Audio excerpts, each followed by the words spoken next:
if I were to name the molecules in the flour, name the molecules in the egg, put it in a stainless steel reactor and identify what's going on, people would be terrified. Oh my God, that's synthetic chemistry. That's horrible. Yeah. And so this definition of what do we mean by synthetic? What do we mean by natural? The point about green chemistry is, and it's trying to be really in the middle here and make no value judgment.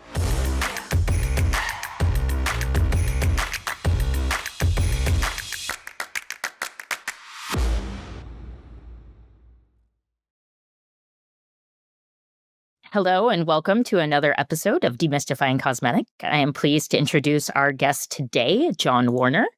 John Warner is a chemistry inventor who's worked to design and create commercial technologies inspired by nature that are consistent with the principles of green chemistry.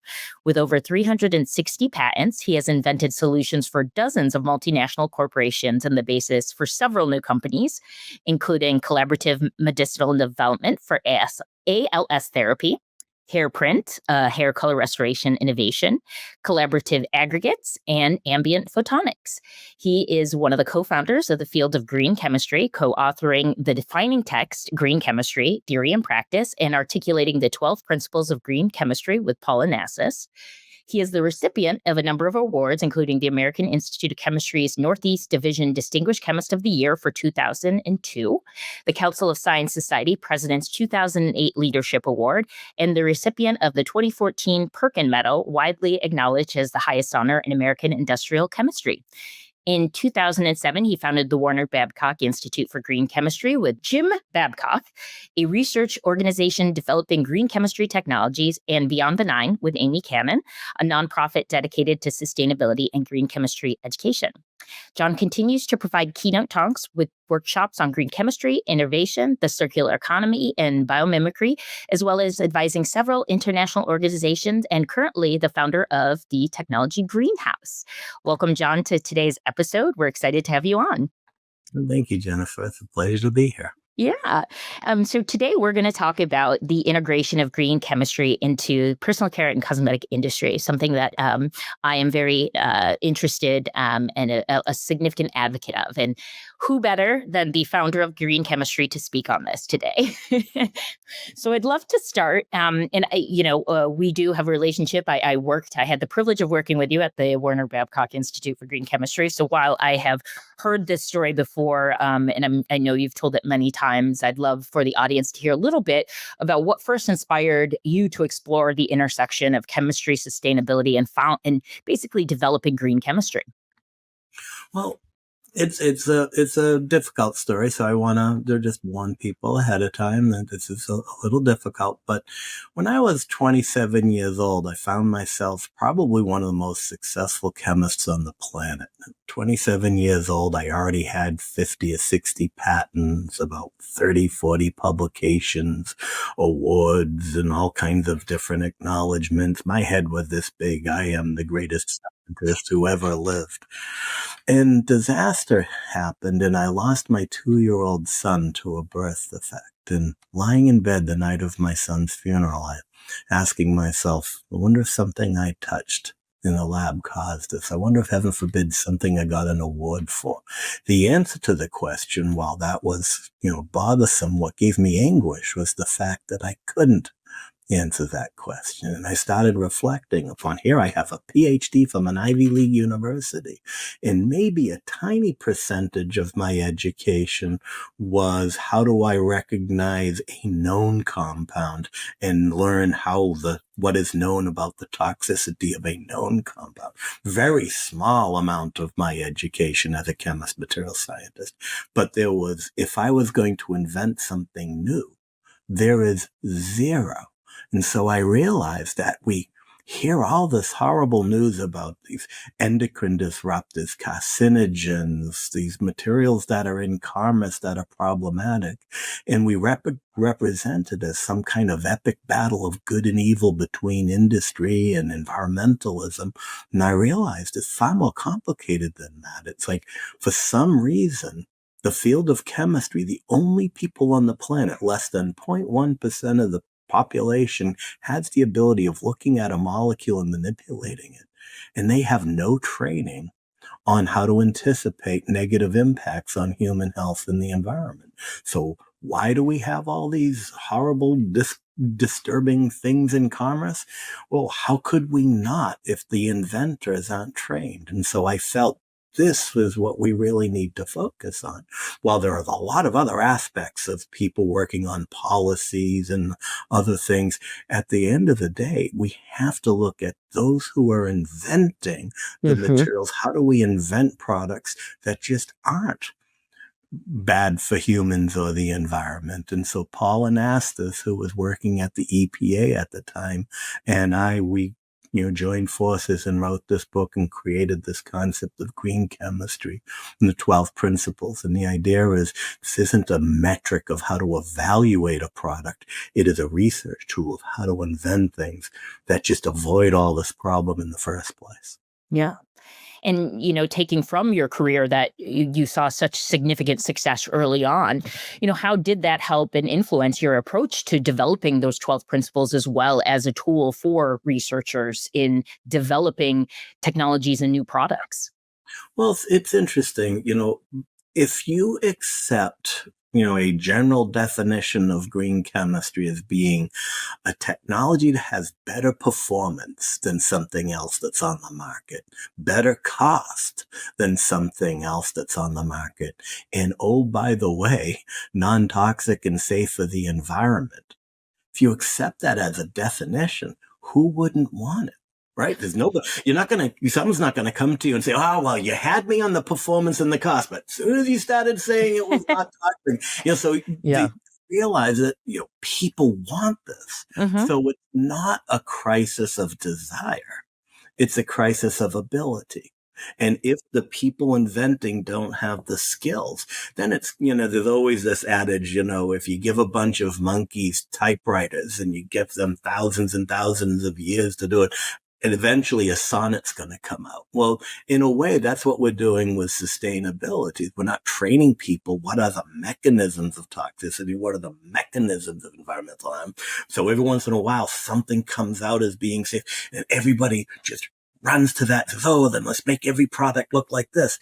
And that's like we're only scratching at the surface. And from my estimate, we still need about 85% of the technologies haven't been invented yet. It's not a choice. It's a crisis of invention. But if you have something that's green chemistry, works better, costs better, and everyone, the customers are safer and they've got a cost-effective product, the retailers, the manufacturers, the brands. So it's a win-win. Very rarely do you have something that you have these, environmental sustainable objectives being met and the economic objectives being met simultaneously. So it's hard to not want it. Yeah, yeah. And I think this has been a reoccurring conversation with individuals when we talk about the quote unquote clean beauty, right? Or natural, where a lot of times, or even the integration of biotechnology, while it may provide some degree of sustainability while you're measuring that with water use, carbon use, land use, whatever that is, you have to expect a consumer to, at that integration of those technologies, to pay a higher price. And that, becomes an issue with implementing these technologies. So, in the analogy that you gave, it takes a lot of time to develop an expertise to, in your example, develop a sonnet, right? And so when we are at a point where, your belief is that we still have not invented enough to be able to operate to have more sustainability, what do you think are the key factors to accelerating either the adoption of green chemistry principles or the emergence of technology that addresses this different multitude of things that you've mentioned? Okay. Thank you. That's a super important question. And I'll try not to get all misty eyed here, but opinion, the person who's doing the most amazing, important work is Dr. Amy Cannon, who runs Beyond Benign. And what she's doing is she leads this organization called Beyond Benign and has what's called the Green Chemistry Commitment.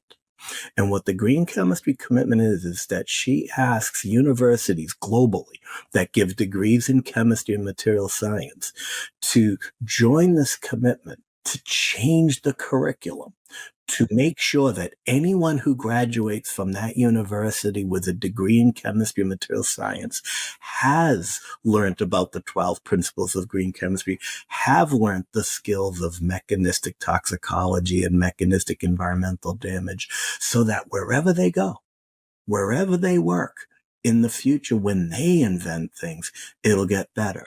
And they're up to like 230 global signers of the Green Chemistry Commitment. So universities all around the world. Now, 230 sounds like a lot, but it's probably, we're talking 5, Yeah. 10%. Yeah. But when I believe in people, I believe people will do the right thing if they have the skills and the ability. So someday in the future, where chemistry programs, and the shocking reality is the majority of chemistry programs right now will hand someone a degree, pat them on the head, say, off you go, go invent for the world, and they have no clue what makes a molecule toxic, what makes a molecule hazardous. How are they going to invent the things that we need if it's not part of their education?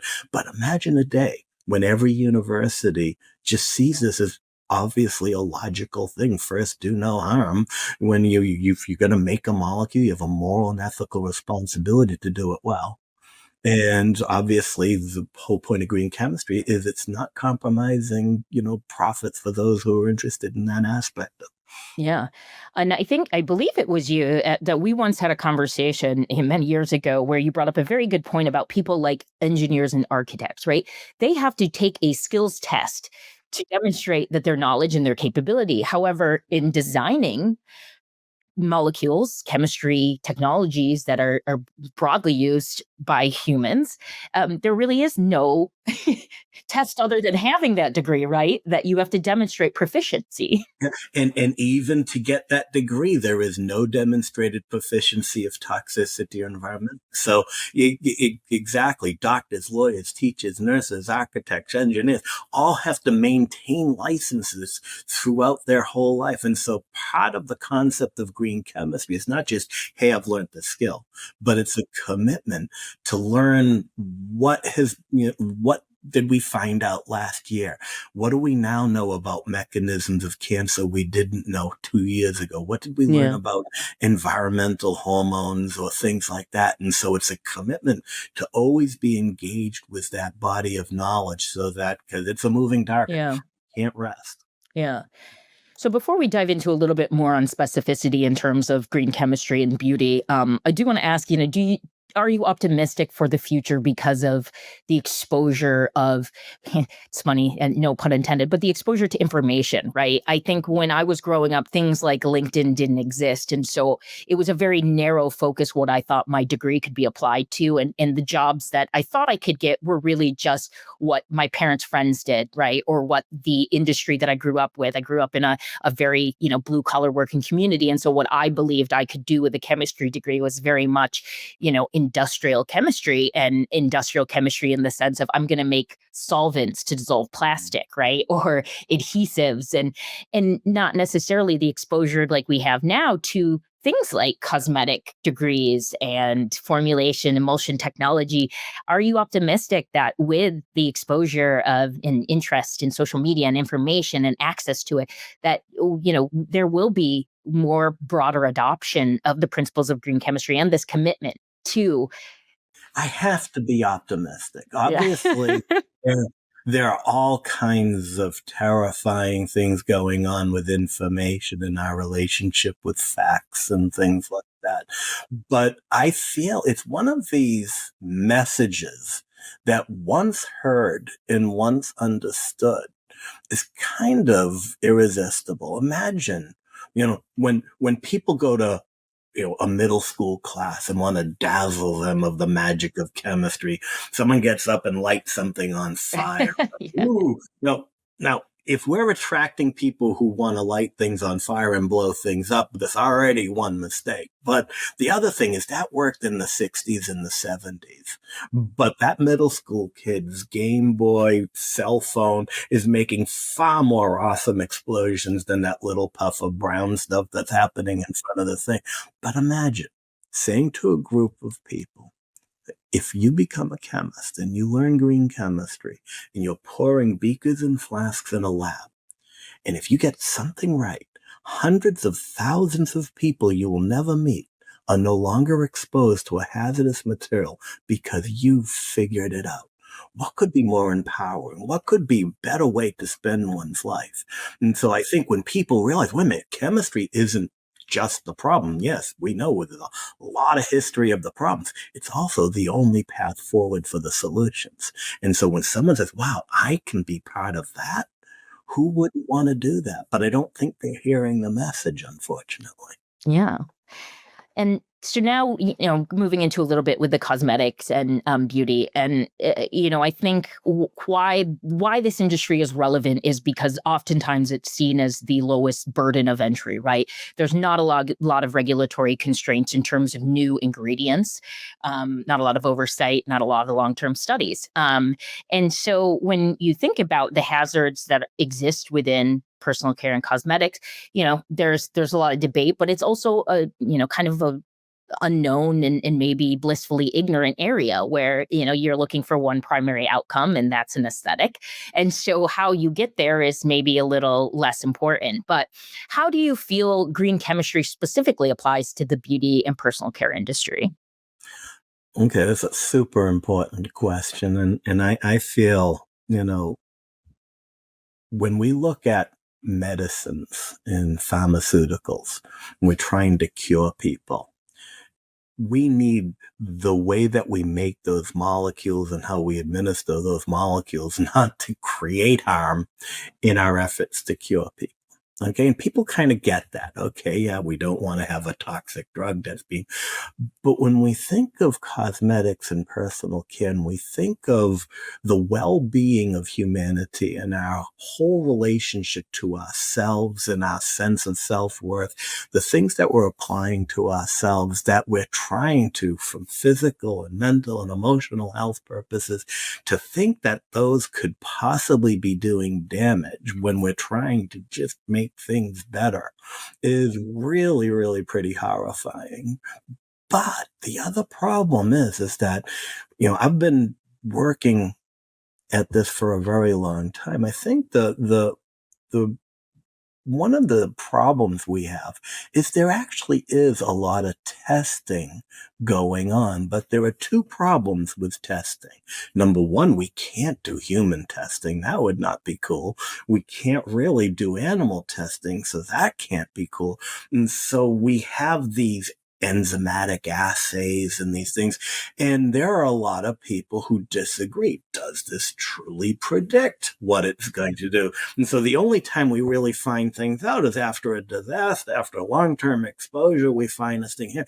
But our society right now, and again, I would argue there's good reason for we don't do human testing and we're trying to not do animal testing. And so one conundrum is how do we test when it's an extrapolated thing? Whereas if you're doing a drug, the FDA requires you do it to people. But when it's a cosmetic, you can't test it on people. And so there is an infrastructural difficulty in how our policies have evolved that need to be looked at. So that's Yeah. number one.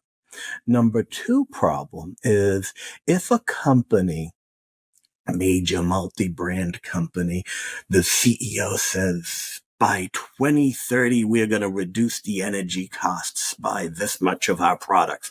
Everybody claps. If they say, hey, we're going to create more bio-based materials, everybody claps. They say, and we're going to reduce the toxicity. A class action lawyer is going to say, wait a minute, did the CEO just say we're selling toxic materials? In our litigious society, we are not allowed to discuss existing toxicity. It is literally illegal for a company to put itself in jeopardy. So we don't even have safe harbors to have an honest conversation. So we create this, it's an epic battle of good and evil. And I'm not a Pollyanna, right? There is some pretty bad actors out there. Yeah.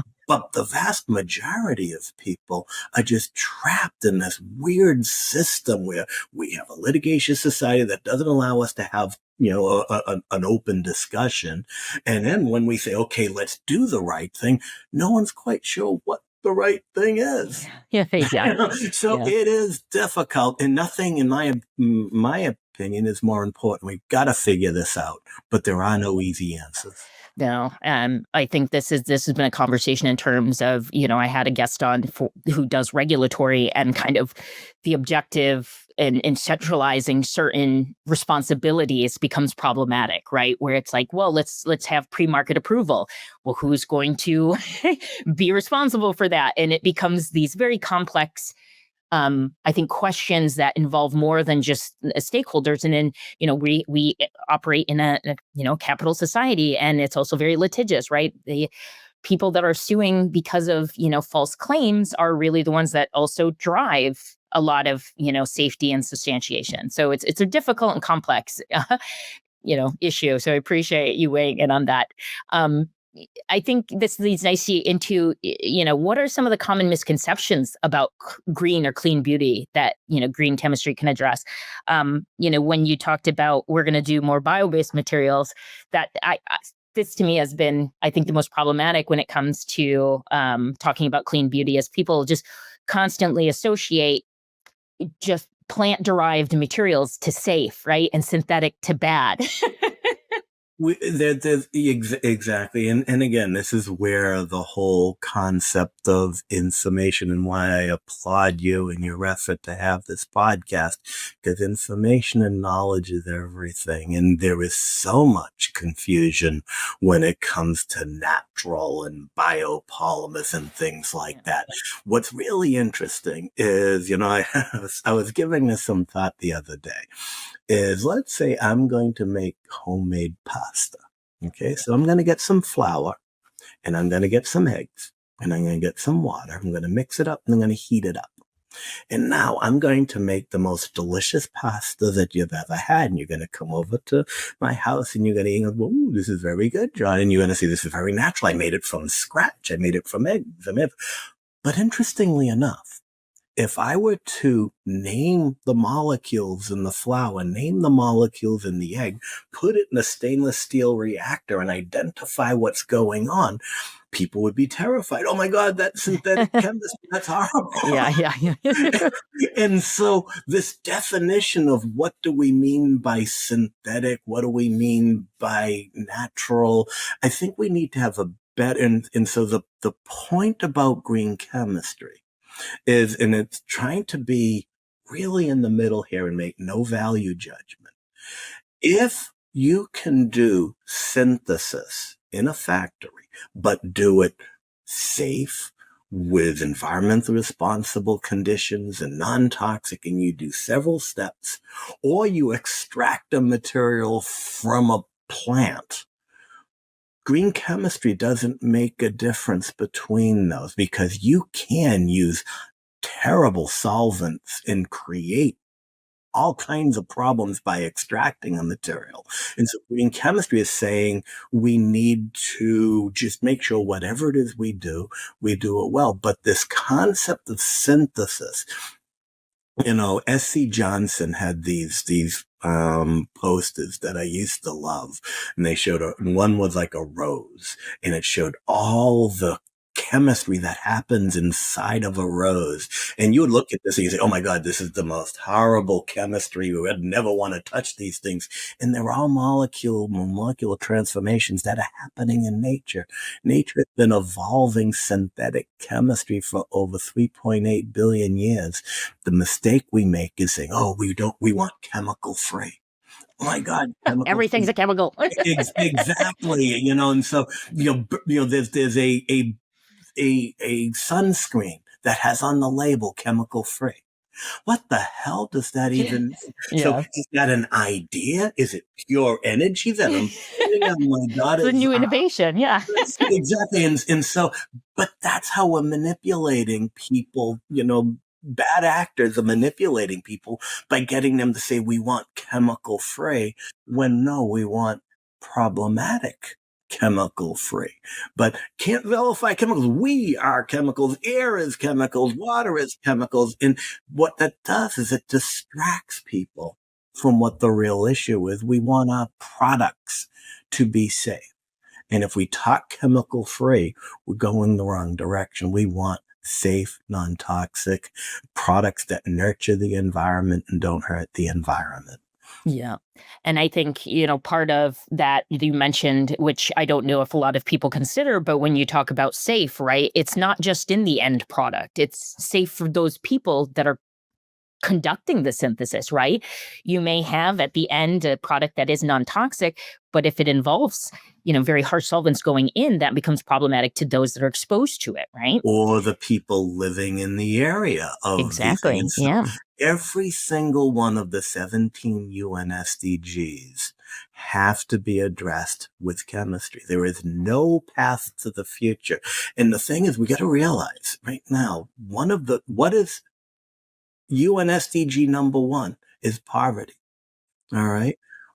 Poverty is a big issue. We need jobs. We need people to be making stuff. So we can't just say, let's dematerialize society. We cannot solve poverty issues and dematerialize. We need to be conscious about our consumption, reduce our consumption, but we need people to make stuff, to have jobs, to deal with social inequalities, economic inequalities. All of these things have to be done with a thing. It can't happen just by thinking it. We need stuff to move us forward. And I think that the cosmetics and personal care industry is the most important industry to be in the middle of this because everyone participates at some level. Okay, real quick. Raise your hand if you have dealt with active instability. If you have ever opened a jar of retinol cream and smelt an off odor or noticed your formula went dark brown, chances are you are dealing with active instability. It's never fun when the formula you've been working on goes south and the due date is only days away. That's why we've encapsulated the trickier ingredients to work with so you can kick the stability struggle to the curb. From retinol to vitamin C, we make it easier to work with those ingredients that typically give you that 3 p.m. headache. The cellulose shell shields the active from outside exposure. Things like air and light that are likely to cause active breakdown, giving you the power to create stable and effective formulas without the trial and error. Ready to quickly create effective skincare formulas? Discover Tagra's Cellucaps line by going to tagra.com/cellucaps. So, have you encapsulated yet? Now back to the show. Yeah. Yeah. And so, you and I are painting a very rosy picture of green chemistry, right? And the advantages and why people should adopt it. But let's talk about the actual, reality of, what are some challenges that companies face when trying to integrate green chemistry into their product development pipelines? So for me, I feel, again, the biggest problem is that we don't. Invention as a whole has deteriorated in our society since 1975, 1980. If you just look at productivity of people inventing stuff, the amount of money going in and the number of products coming out has completely taken a nosedive. Now, I'm not sure of the specifics, but from what I understand, less than 5% of money that goes into inventing stuff makes it to the end. All right. So 95% of all money that's put into let's solve problems for society fails. All right. Nothing to do with sustainability. So right now we have to realize that we are not as good at inventing as we used to be. There's a lot of social issues there. Now when we start, okay, all right, let's now just look at the sustainability aspect of it. The sustainability, in my opinion, we don't have a workforce. So you've got a big multinational company that says, we want green chemistry technologies. And then they look at their employees, and out of their 2,000 chemists, 3 have been trained in green chemistry. And so what do? If you don't feel, and I mean you and being a big multinational company, get it, but don't feel you have the capacity to do it.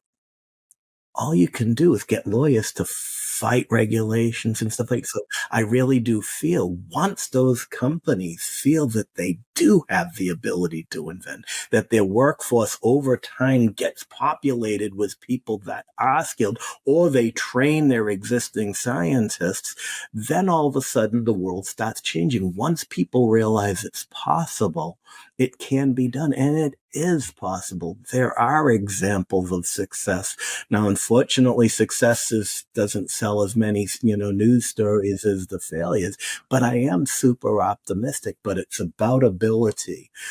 But interestingly enough, industry has embraced green chemistry, the desire and the goal.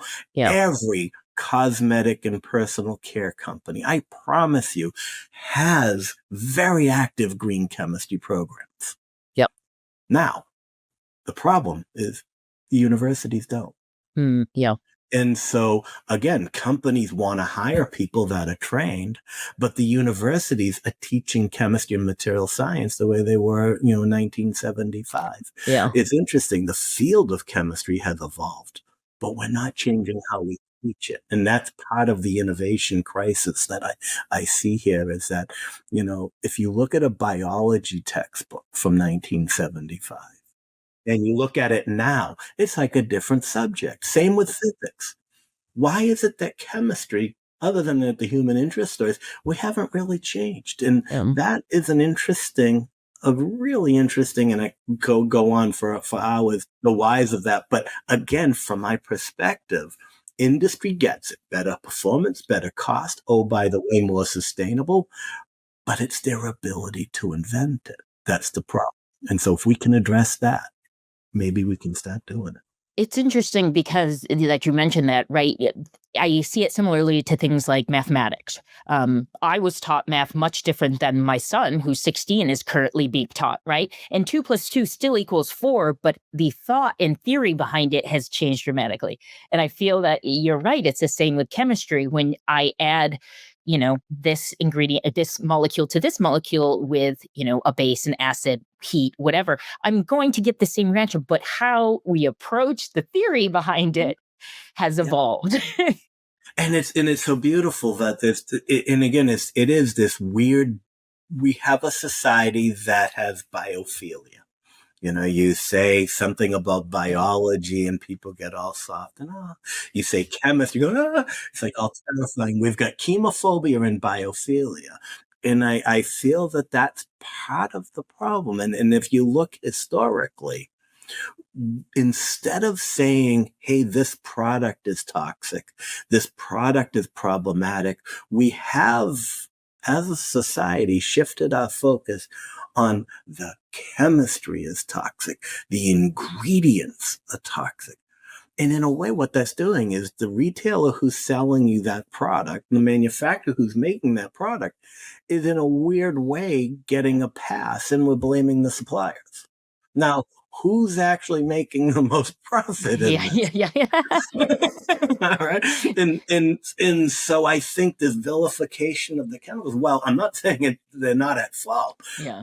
But there is a multifactorial thing going on here. And I think the first thing we need to do is whoever is individually responsible for handing you a product, that financial transaction, that I'm taking this material and I'm going to apply it to my daughter, I'm going to apply it to my family, and apply it to myself, that initial person should be responsible, as opposed to pointing to three supplier generations before.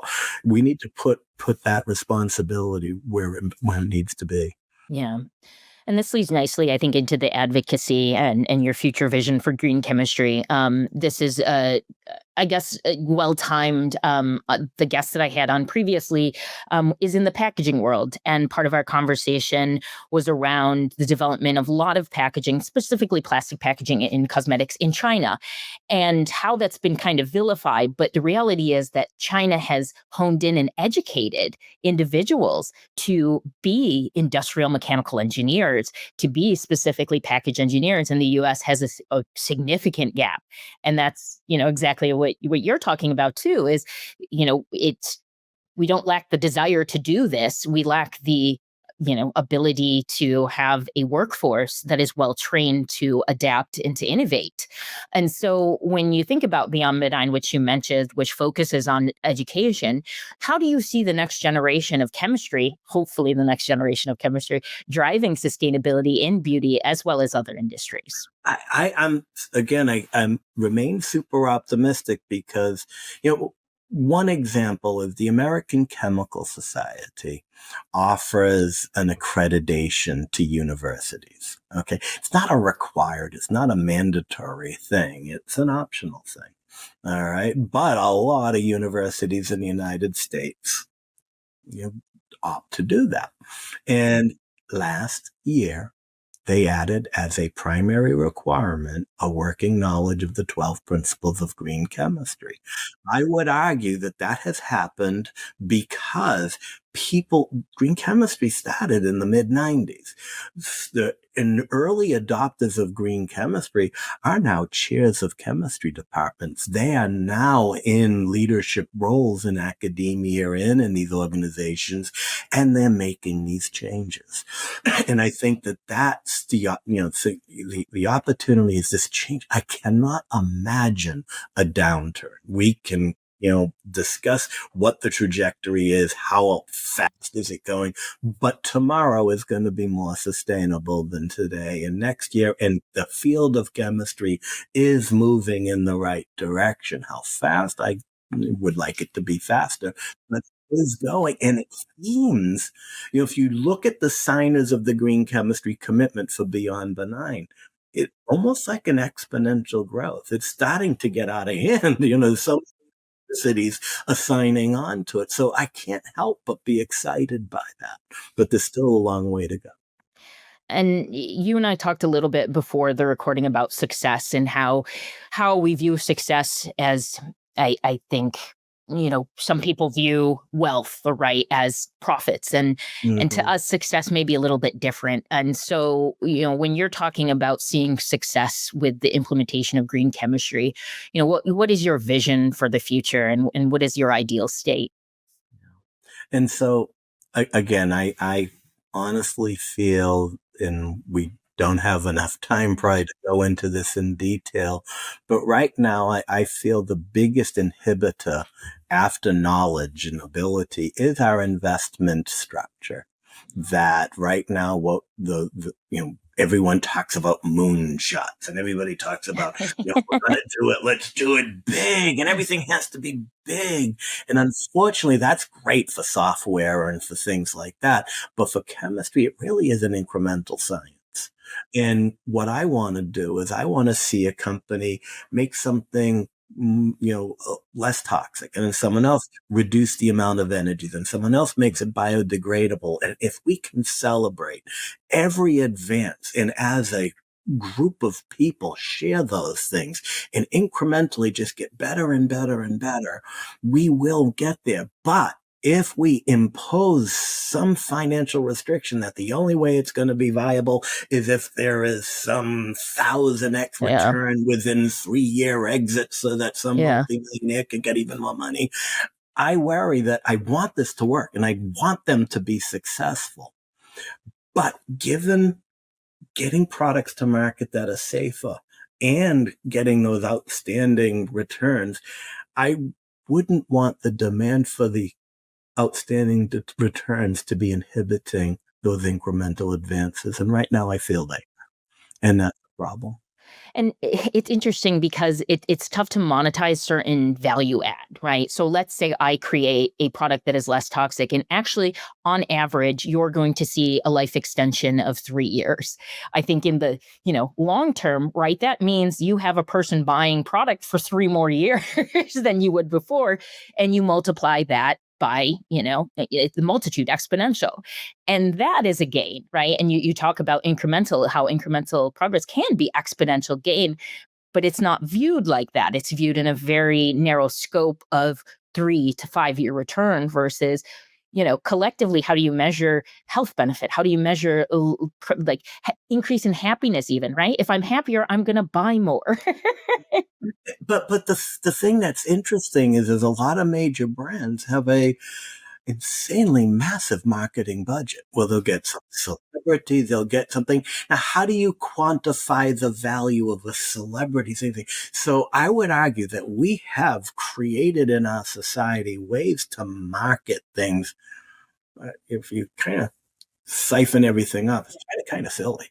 But we've managed to get people to get really emotionally excited about things. So my question is, if companies wanted to make sustainability awesome, if they wanted to market sustainability, I feel they could have, and they still could. So the question is, why aren't they? Yeah. And what kind of part of the customer psychology and social well-being can you tap into to create that desire, right? I actually think it's there, and we're almost pushing it back for some weird reason. And so I do think most people, there is this information gap, and there are people that unfortunately have a little bit of a smoke screen between reality and their perception of the world. But those who are able to see through that fog, I think they all get it.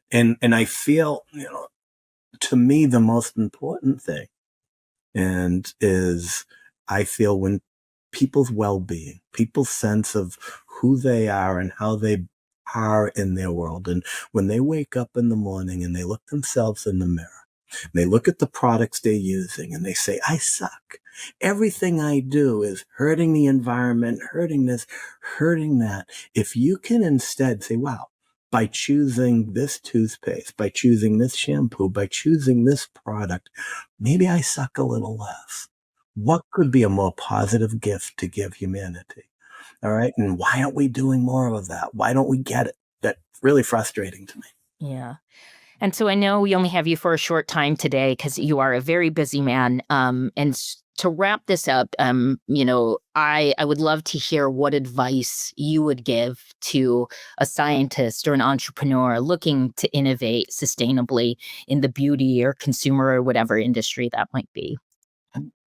And so, I get very, emotional and sappy about this, but I feel you can make all kinds of money. If you are smart and you're creative, there are amazing ways that you can make massive amounts of money. But at the end of the day, you've got to look at yourself and look at your relationship and your legacy to the world that may never even know your name.